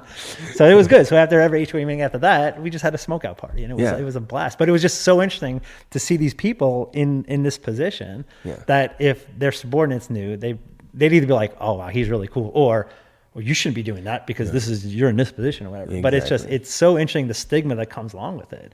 And it's like, I don't know. It's always been interesting to me because people are just weird. Yeah. Well, there's a responsibility. You have to partake in it responsibly. Yeah. There's a responsible way to eat it. There's a responsible way to enjoy sugar. Oh yeah. If you're going to eat a sweet treat freaking every hour on the hour, that's not recommended, man. It's anything else. You can't fucking drink 3 pots of coffee in one day and think that that's okay. That's good. No, for you. those are drugs, and you have to use them responsibly. 100%. At the end of the day, that's what it is. And I think what's been lost on our puritanic culture is that these drugs that we've been talking about, marijuana, mushrooms, peyote, all of that are in cultures before our normal society now, where they were used in a religious and like societal like manner, as far as like a person they're coming of age, or hey, now you're ready to experience this. Yeah. And it was controlled by the shaman, the dedicated priest per se, in for that culture, that had experience with this and guided everybody else. So it was used as a bridge to expand the mind, the soul, the body, all of that. And it's just, no, it's bad. Don't do it. Yep. No, yeah, exactly. It's a tool, and I can get that fucking, what is that, a bandsaw? I don't know what that is. Yeah. Or that drill there. It's like, I can use it to whittle something, or I can shove your hand under there and fucking do it. Exactly. Like, what am I going to do? Yeah. 100%. You know, it's a tool. It's a tool to accomplish something. Right? Yeah. And it's like you said, it's if you use it the right way and use it responsible, not necessarily bad things are going to happen. I mean, they may, but if you do use it the right way and for the right purpose, good things are going to come of it. At least that's my opinion. A lot of people don't agree with it. You have to just be responsible. It's your intention going into it. And a lot of those people that will kind of disagree with that sentiment are okay with laws allowing guns in bars. Yeah. It's like, I can get drunk and have my gun on me just in case we start some shit and I need to defend myself. Yeah. And it's like, alcohol is one of the worst. Oh my God, yeah. Dude, yeah. Yep. So it's like, you're okay, so you're going to be okay with this, but not this. That. No. I completely subscribe to that. Everything should be legal because humans are going to use it. Oh yeah. They're going to. They use it anyway. If we can make a way to make it, safe and educated and not learning it just on the streets, and study it and see what medical benefits there are to this stuff. Like, why are we so childish in that mentality? Well, it's funny you say like what the medical benefits are. If you look now, there's basically big pharma, and this is just another whole thing, but they're making basically medical cannabis, like in a pill. It's like, why? That they can patent and sell it. Yeah, right, exactly. Which is the dumbest thing. Like, why do I have to introduce all this other shit to make this synthetic drug, or just when enjoy I can it, grow it right here? Enjoy it as the good Lord gave it to us. Right? Exactly. I never understood that. That part, and that's legal. That's complete legal, right? It's but if I grow this, it's not. It's the capitalistic mentality. 100%, there's always, what's that quote? There's no solutions. There's only trade-offs. If you look at life that way, it becomes more simple, but also you realize that it's more complicated than it is. But if you make it as, no, it's this or that, then you think it's simple, but it's really not, because there's all this gray area. Oh, 100%. So if you acknowledge the gray area and just, all right, well, let's work with that and try to operate in a sense of understanding, then I think we'd be better off. But easier said than done. Oh my God, right? Yeah. If the world operated like that, it'd be like a utopia. I mean, it'd be great. But yeah, it doesn't happen. No, we're all too different, and it's a beauty in that sense, and just a big workaround where everything's just, I know, interconnected, where we were talking about cancel culture earlier, and just realizing that we're human, man. We're human. We're all struggling, and we're all trying to get by and cope. We're all trying to cope, and we have different mechanisms that we agree with to cope with 100%. Fucking life, man. And we're all going to fuck up some point. Big time. And the killer is that, you know what, at the end of the day, it doesn't matter that much, right? Because you think about it, time is finite, or at least our time here is finite. So it's like, what kind of impact are you going to have? What kind of impact do you want to have? Exactly. It's interesting. So... Yep. Anything else you wanted to touch on, or anything you want to promote? Because I know you'd be doing shit. You're always online. I'm always doing new stuff. Honestly, I have nothing to promote right now, which is kind of weird. That is weird. Yeah, I know. I'm always, and it's funny because the Amazon thing has been really different, because it's always been like I have to get out and promote stuff and talk to people and grow my community. The way the Amazon stuff works, it's like I have this really small knit community just to bounce ideas off of how to do some different stuff. But for the most part, it's like the stuff I do is I buy and I sell. Yeah. I mean, and that's to break it down to the bottom of, that's what it is. I buy and I sell. So it's a matter of finding things that I can buy cheap and sell for more. For the most profit as possible. Exactly. Yeah. Yep. So it's nice having a small community that kind of knows what's going on, how can I get better at doing these things? How can I find the better things? Do you find that it's like they're very open to like provide this knowledge too? Is it kind of like, do they have a scarcity mentality? Oh, if this guy's selling, then he's kind of taking that from me. Yeah, some people are. There are definitely people that are more than willing to if you have to have the abundant mindset, because I mean, doing stuff on Amazon, there's billions of items. There's endless. Oh my dude. God, It's it so doesn't endless. stop. It doesn't stop. So yeah, I mean, there are definitely people that are like, oh, I'm not going to give you my secrets. And there's people like, oh yeah, this is exactly how I did it. You want to come look at my warehouse? I'll show you exactly what I did. God, I mean, it's just, and the thing is, anybody can do it. It just takes work, right? And it's funny because that's one of the things that I've been in the RV groups. A lot of people are like, well, what does everybody do here for work? And I'm like, I sell Amazon out of my rig. How do you do that? Yeah. Where's your storage? Yeah. What are you doing? I don't need it. I don't touch my inventory. I mean, it literally comes in, and this is the one thing, you can have a prep center, or my daughter actually is my prep center. So nice. Stuff comes to her house, she repacks it, sends it to Amazon. I mean, nice. that's really all it is. And all of a sudden I have people reaching out to me like, well, how are you doing this? How are you doing this? How are you doing this? I'm like, okay, so now I'm going to start figuring out how I can monetize that. So, the information. Exactly. At the end of the day, it's knowledge, because that's where I was at with my mom. Yeah. She's very creative. She's very crafty and handy in that sense. And I think she's still stuck in the old way of like, well, I got to create something and somebody will want this physical thing. Nope. And it's like, no.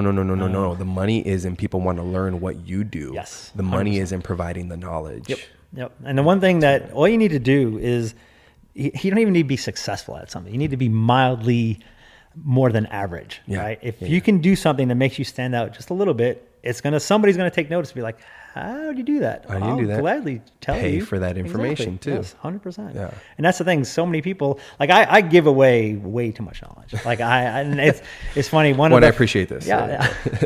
This is a check later. It's fine.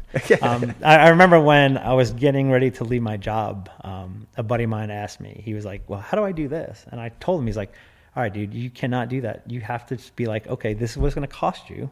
And I'm like, okay. And I had this, it was a big switch, and I still do it. I give away a lot of my knowledge just because I like to share my knowledge. Yeah. But there's a point where I'm going to be like, listen, I'll give you 10 minutes of my time. That's absolutely fine. Yeah. If you want 2 hours, you're going to pay. Yeah. Well, why do I have to pay? Because it's time, and it's my knowledge that you don't have that you want. I said, you have to pay for that. And it was funny because even as I was putting my dues in for certain things that I was doing before, it was like, I'd ask people and they'd be like, well, I can tell you this, but then we're gonna have to do a session. It'll be like $50. I'm like, fuck you, I ain't paying you money. Yeah. And then it's like, and then it's like, I'll figure it out somewhere else. But it took me 3.5, 4 hours to go Google it and YouTube and all that other shit, where I could have spent $50 to get the knowledge right there and then, and then I'm done. And that's what ends up happening now. Because I don't mind. I'll sit, and if somebody has more knowledge than I, which is a lot of people, I'll pay you to sit down and talk and give me that knowledge. That's totally fine. I'll pay for that. Yeah. And it's funny because I had somebody come up to me the other day, a buddy of mine from North Carolina that I've known forever. He's like, hey man, I got this new girl. She wants to start, this is hilarious. She wants to start an OnlyFans page. Do you know how to do that? I'm like, no, but I can probably figure it out pretty quick. I'm researching it right now. I was like, I'm right on it. Give me 10 minutes. So anyway, I figured out how to do it. It takes nothing to do, but she had no idea how to do it. And I'm like, I was like, I'll consult. It'll be $75 an hour. $75 an hour? Yeah, that's what I charge. I mean, if you want more, we can go more. Tell me. He's like, well, I don't know about that. And then she's like, and then I chatted with her for like 5 minutes. I was like, this is what we'll do. I'll help you set up the thing and do this. And she's like, okay, I pay you. I'm like, okay, good. So, I mean, it took me 40 minutes. She's like, well, it wasn't the full hour. I'm like, do the math, whatever. Just send me what you want. And it was fine. But it's funny because people have this idea that everything is free. It's like, everything is free. Right now, you can go on YouTube and you can spend a shitload of time. Exactly. You can learn absolutely anything. Yeah. Or you can pay somebody and you can just fast forward. I mean, all it does is just, it cuts off that whole, I have to do research and get all the shit and figure out how to do this. Do your own work. Yeah, do your own work. Exactly. Or I can just pay you and then bam, okay, here it is right here in a nice list and a nice roadmap that I can just follow. And I saves you time to allow you to go do what you actually want to do. 100%. You know, we experienced that at my work too, with like the tech, the repair tech coming in, where people are like, well, that's really expensive, or this and this. And it's like, oh no, you can get it for free. They're like, oh yeah. It's like, yeah, go to school for it. Yeah, go pay $12,000 and then you can do it yourself. Yep. It's like, you're paying for my knowledge and my expertise at this point. 100%. You know, it doesn't matter what the job is. Yep. And the thing is with like instruments is like people, they're made so cheaply these days. So to them, it's like, well, I just paid $100 for this guitar. Why am I going to pay a $65 setup fee? For my, I just bought it like 3 months ago. It's like, well, guitars are wood, glue, and metal. We're in the desert. Yeah. It's dry. It's dry and stuff typically moves. Hot. Yeah. It's going to shift on you. It requires regular maintenance. Like for you to be able to afford an instrument for under $500 is mind-boggling when you consider, like, if you go get a custom made, and not custom because it's everything I want. No, it's like what somebody's spending on it. It's not on a fucking computer, a CNC machine. Yeah, there's cost to that. Yep. The reason that this is so cheap is because there's fucking big ass computers and factories in China that mass produce all this shit. There's pros and cons to each. 100%. If you're looking for a camping guitar, don't spend more than $200. Yeah. If you're looking for something good, you should probably be spending over $500. Yep. I used to make, one of the things I did for about 2 years, I made poker tables. Oh, shit. Custom poker tables. Oh, I think you remember telling you that, because that's where you got yours from, right? Yeah. The one that we use now. But it's funny because I mean, the minimum price I'm charging is $200, and that's for a base one. They're like, I can get one at Walmart for like $50. I'm like, go to Walmart. Exactly. Let me know how it works out for you. I mean, the biggest one I sold about, I think it was about $4,500 to a guy in Washington State. It was like $550 to ship it to him. Yeah. And the guy's like, I don't care. This is what I want. And it was an awesome table. Beautiful. It was amazing. But it was like, when people know the quality and are willing to spend on the quality, it's so different, because one of the biggest challenges with anything, and even like custom, it's one thing I always want to do is build a guitar.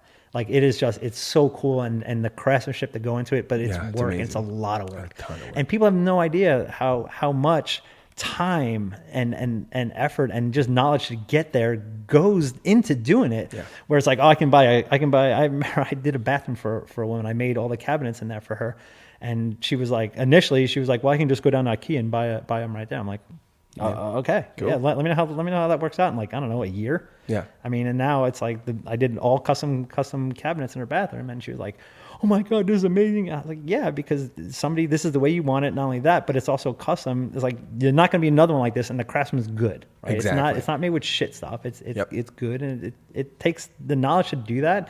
Didn't happen overnight. I mean, it was years in the shop, fucking up and missing stuff and just doing stuff wrong, and then finally getting to people that, hey man, if you do this and if you do this and this, it's going to be a lot easier than doing it this way.